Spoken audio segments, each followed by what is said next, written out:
Majapahit terletak di Trowulan, Jawa Timur. Kerajaan Majapahit merupakan salah satu kerajaan Nusantara yang terbesar dan terkuat di dalam sejarah. Didirikan pada tahun 1293 oleh Raden Wijaya. Kerajaan ini mencapai puncak kerajaan pada masa pemerintahan Hayam Wuruk pada tahun 1350 sampai 1389 dengan Mahapati Gajah Mada yang terkenal dengan Sumpah Palapanya. Latar belakang Majapahit. Latar belakang berdirinya Kerajaan Majapahit adalah keinginan Raden Wijaya untuk merebut kembali kekuasaan nenek moyangnya dari tangan Jayakatwang. Raden Wijaya merupakan keturunan langsung dari Ken Arok, pendiri Kerajaan Singasari. Nama raja yang memerintahkan Kerajaan Majapahit: Raden Wijaya atau Kertarajasa Jayawardhana 1239 sampai 1309. Kalagemen atau Srijaya Negara 1309 sampai 1328.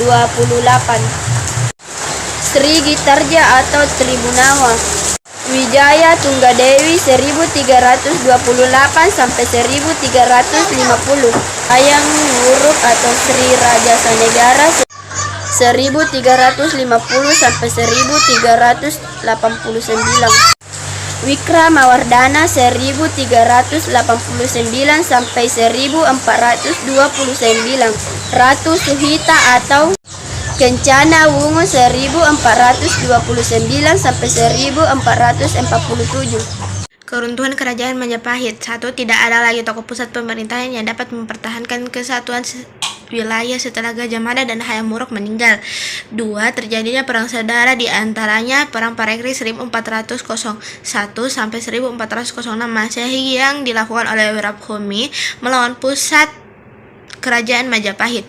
3. Struktur pemerintahan Majapahit yang mirip dengan sistem negara serikat pada masa modern dan banyaknya pembebasan yang diberikan kepada daerah memudahkan wilayah jajahan untuk melepaskan diri begitu diketahui bahwa di pusat pemerintahan sedang kosong kekuasaan.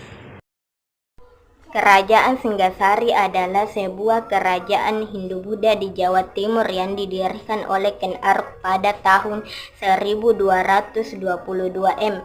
Lokasi kerajaan ini sekarang diperkirakan di daerah Singasari, Malang. Kerajaan Singasari hanya sempat bertahan 70 tahun sebelum mengalami keruntuhan. Latar belakang Kerajaan Singasari. Lahirnya Kerajaan Singasari yang pada awalnya bernama Tumapel, lahirnya dari keinginan Ken Arok untuk memperistri Ken Dedes yang saat itu merupakan istri dari Tunggul Ametung. Keinginan Ken Arok tersebut membuatnya membunuh Tunggul Ametung sehingga ia dinobatkan menjadi Aku Tumapel sekaligus memperistri Ken Dedes. Nama raja yang memerintahkan Kerajaan Singasari. Berikut merupakan daftar kepemimpinan dari Kerajaan Singasari dari awal hingga keruntuhannya menurut kitab para ratong. Ken Arok 1222 sampai 1227 Masehi. Anusapati 1227 sampai 1248 Masehi. Tohjaya 1248 Masehi. Wisnuwardhana 1248 sampai 1272 Masehi. Kertanegara 1272 sampai 1292 Masehi. Keruntuhan Kerajaan Singasari. Keruntuhan Kerajaan Singasari ditandai dengan kematian Kertanegara yang merupakan raja terakhir dari kerajaan ini. Kematian Kertanegara yang disebabkan oleh serangan dari Jayakatwang pada tahun 1292 menjadi penanda berakhirnya agenda politik kerajaan ini. Pada awal berdirinya wilayah kerajaan ini hanya berada di bekas wilayah Singasari, namun Majapahit terus melakukan ekspansi baik di wilayah Jawa maupun luar Jawa.